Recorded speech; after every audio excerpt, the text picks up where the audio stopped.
Hey guys, it's Akshara. तो आज start करते हैं chapter number 4, metals and non metals. Chapter का नाम क्या है? मेटल और नॉन मेटल। ओके, सबसे पहले डेफिनेशन पे बोलती हूँ मैं। अगर डेफिनेशन कोई पूछा जाए कि मेटल की डेफिनेशन क्या होती है और नॉन मेटल की डेफिनेशन क्या होती है, ठीक है, तो उस डेफिनेशंस के बारे में तो हमें आगे चैप्टर में पता चलेगा।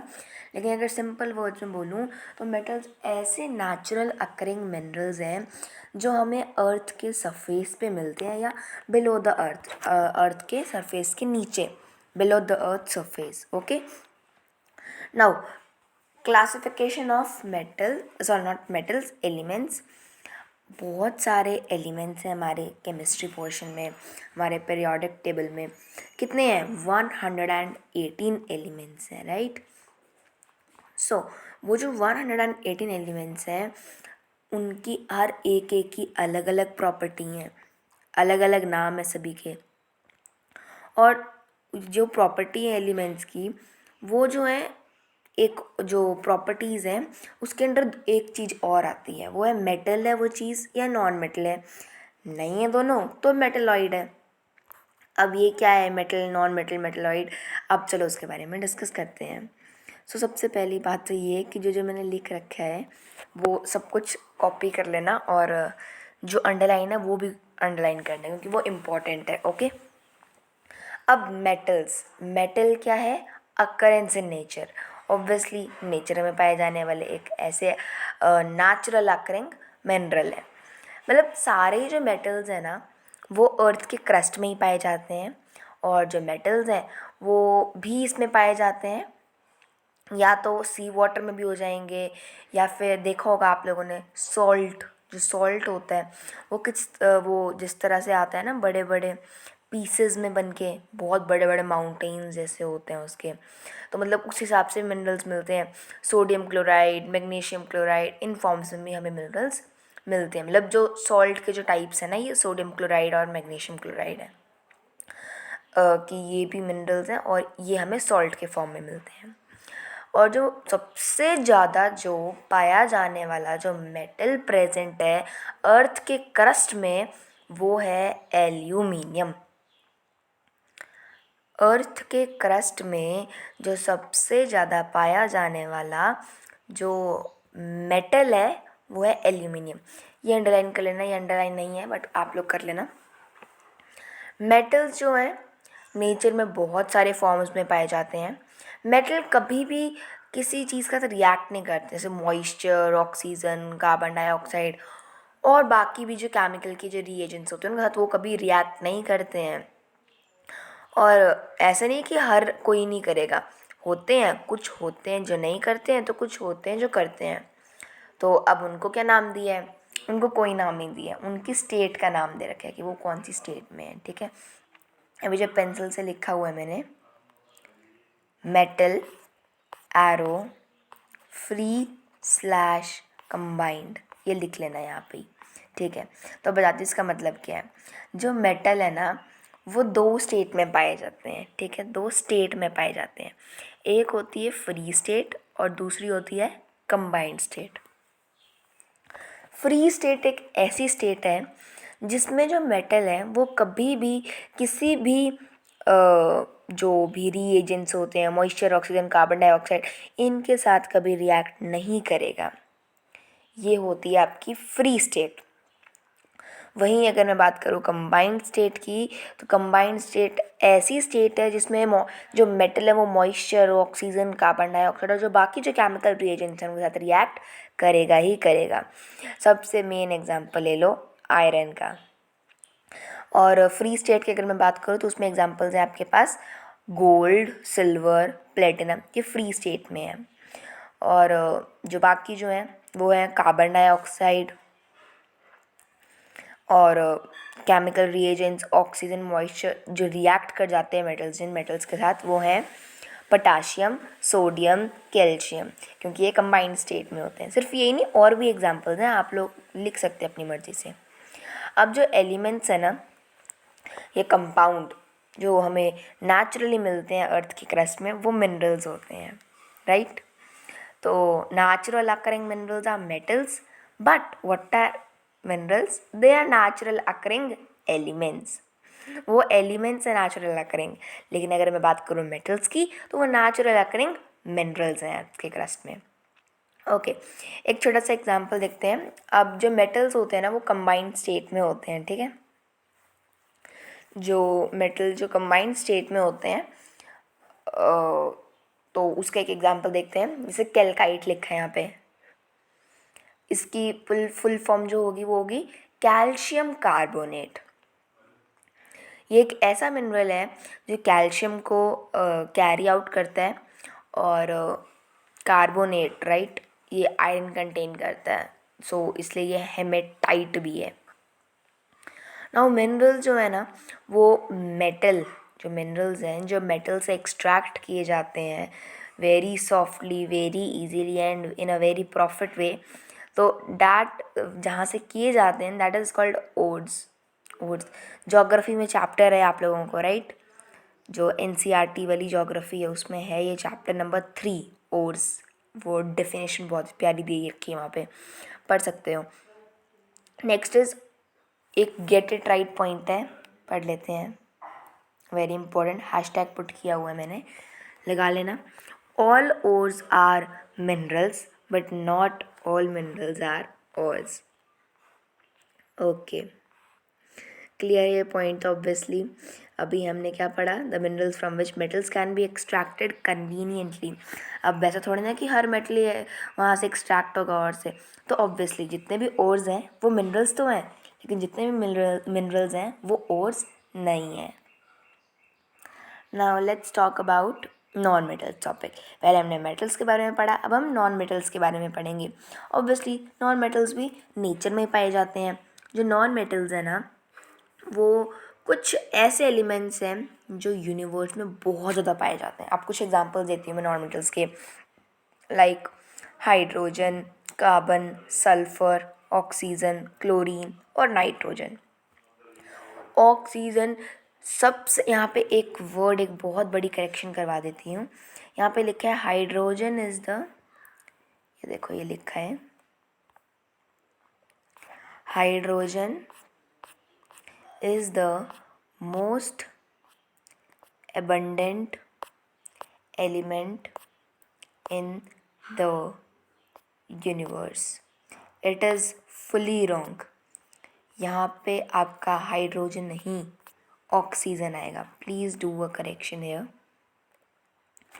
इससे हाइड्रोजन को कट करके इस तरह से ऑक्सीजन लिख लेना, ओके। तो ऑक्सीजन सबसे ज़्यादा पाया जाने वाला एबंडेंट एलिमेंट है, ओके, यूनिवर्स में। प्लीज़ डू अ करेक्शन, ठीक है। और oxygen, carbon and nitrogen being the third, fourth and seventh most abundant respectively. Okay, so you can make a correction, then let's move forward. Now in fact nitrogen and oxygen make up most of the earth's atmosphere. अब maximum जो nitrogen है और oxygen है वो ही सबसे ज़्यादा अर्थ का atmosphere भरते हैं। क्यों? क्योंकि 78% क्या होती है हमारे एटमॉस्फेयर में, नाइट्रोजन होती है, एंड ऑक्सीजन कितनी होती है 21%, और बाकी जो गैसेज है वो 0.02% होती हैं।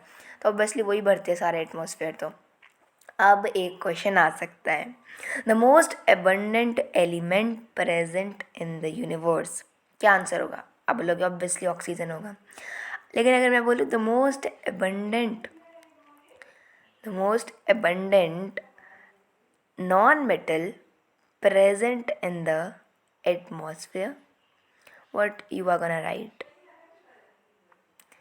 So the answer for it is nitrogen. Nitrogen सबसे ज़्यादा पाया जाने वाला। ये बहुत बच्चे इसमें कंफ्यूज होते हैं। यूनिवर्स में जब ये यूनिवर्स का क्वेश्चन पूछा जाता है तो नाइट्रोजन कर देते हो, और जब एटमॉस्फेयर का क्वेश्चन पूछा जाता है तो क्या कर देते हो? ऑक्सीजन कर देते हो। तो ऐसा नहीं करना है। यूनिवर्स जब पूछा जाता है तो ऑक्सीजन करना है, और जब एटमॉस्फेयर पूछा जाता है तो नाइट्रोजन करना है। Very simple. अब कुछ गैसेस दिए हमें यहाँ पे, हीलियम, नियॉन, आर्गन, क्रिप्टन, क्सेनन। ये जो है फ्री स्टेट में पाई जाने वाली कुछ नेचुरल गैसेस हैं, ठीक है, नेचर में पाई जाने वाली हैं ये।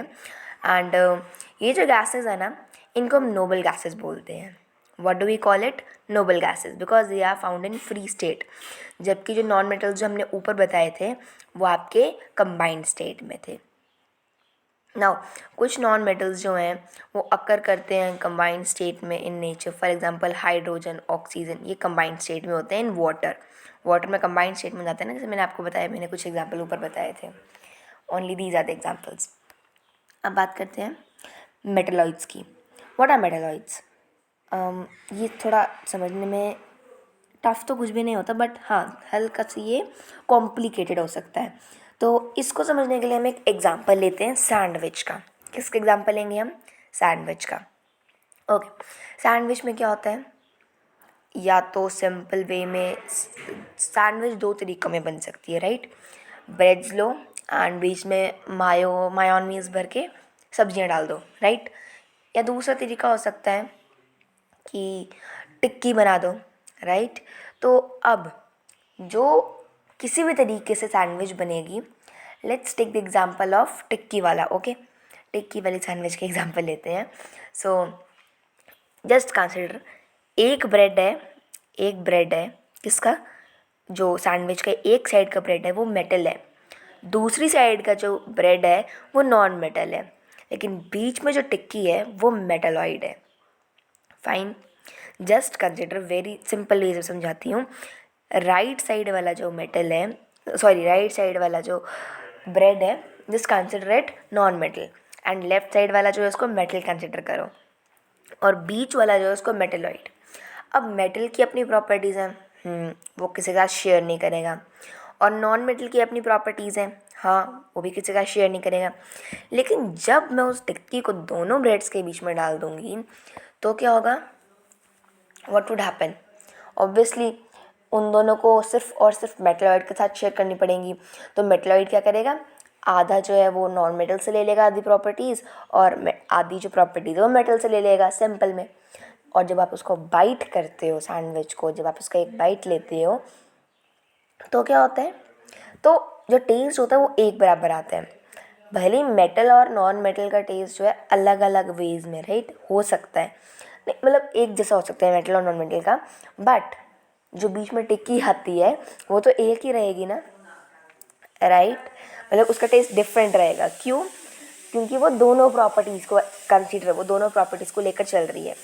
तो मतलब जो मेटल, जो अब एग्जाम्पल से बाहर आते हैं और टॉपिक पे आते हैं, यानी ये समझाना चाह रही थी मैं आपको कि जो मेटलॉइड है ना, उसमें दोनों ही मेटल और नॉन मेटल की प्रॉपर्टीज़ होती हैं. ओके, कुछ एग्जाम्पल देखते हैं, like boron, silicon, tellurium, then germanium, arsenic, antimony, ये सारे एग्जाम्पल्स हैं मेटलॉइड्स के. अब जो सबसे ज़्यादा पाया जाने वाला अर्थ के क्रस्ट में जो आपका मेटलॉइड है वो है सिलिकॉन. ये मोस्ट एबंडेंट, मैंने जो क्वेश्चन है ना यूनिवर्स में, अर्थ में, देन एटमॉस्फेयर में, ये प्लीज़ याद रखना. ऊपर भी ये क्वेश्चन था मेटल वाला, present in the earth crust. Metal aluminium है, नॉन मेटल ऑक्सीजन है यूनिवर्स में, और जो अर्थ के एटमॉस्फेयर में सबसे ज़्यादा, जो एटमॉस्फेयर में जो नॉन मेटल है वो है नाइट्रोजन, एंड जो आपका मेटलॉइड है वो है सिलिकॉन. अब सिलिकॉन का फॉर्मूला बताती हूँ, लेकिन उससे पहले एक फार्मूला और बताना है मुझे. I have to tell the formula of carbonate, calcium carbonate. सिर्फ कार्बोनेट का फॉर्मूला बताती हूँ. Where we read the carbonate. Okay, यहाँ पे for example calcite calcium carbonate पढ़ा था हमने मिनरल्स के डेफिनेशन के बाद. तो ये है formula of carbonate, CO3 negative. CO3 negative learn कर लेना, it's for just for your knowledge. CO3 negative. And formula of silicon अभी पढ़ा, the most abundant metal present on the earth is silicon, SiO2. Now आगे चलते हैं. इधर second most abundant element है अर्थ की क्रस्ट में, ऑक्सीजन के बाद. ठीक है, ऑक्सीजन के बाद ये ऑक्सीजन पहला नॉन मेटल है, उसके बाद एक मेटलॉइड है जो है सिलिकॉन. जो पूरा जो नेचर है ना वो पूरा का पूरा प्योर सिलिकॉन से बना है. नॉट बना नहीं है, बट हाँ प्योर सिलिकॉन जो है वो रिएक्टिव होता है, मतलब रिएक्टिव नहीं होता किसी भी नेचर की चीज़ का, because it is in free state. इसलिए इसको हम दूसरे वे में बोलते हैं सिलिका, जो कि combined with oxygen in almost every rock as well as in land sand. Clay में भी होता है, सॉइल में भी हो सकता है। देन ये जो है सिलिकेट्स में भी पाए जाते हैं, यानी ऐसी फॉर्म जिसमें वो ऑक्सीजन के साथ भी कंबाइन हो जाएगा और बाकी एलिमेंट्स के साथ भी। तो देख लो, सिलिकॉन के 2-3 फॉर्म हो गए। जब सिलिकॉन होगा तो मतलब वो किसी के साथ भी रिएक्ट नहीं करते हैं। जब सिलिका होगा तो मतलब ये ऑक्सीजन के साथ जो है कंबाइन हो सकता है। लेकिन जब सिलिकेट्स होगा तो ये जो है ऑक्सीजन के साथ और बाकी एलिमेंट्स के साथ भी कंबाइन हो सकता है। सो आज के लिए बस इतना ही। Physical properties of metals and non metals हम लोग नेक्स्ट पार्ट में करेंगे। That's all for today. Thank you and have a nice day. Goodbye everyone.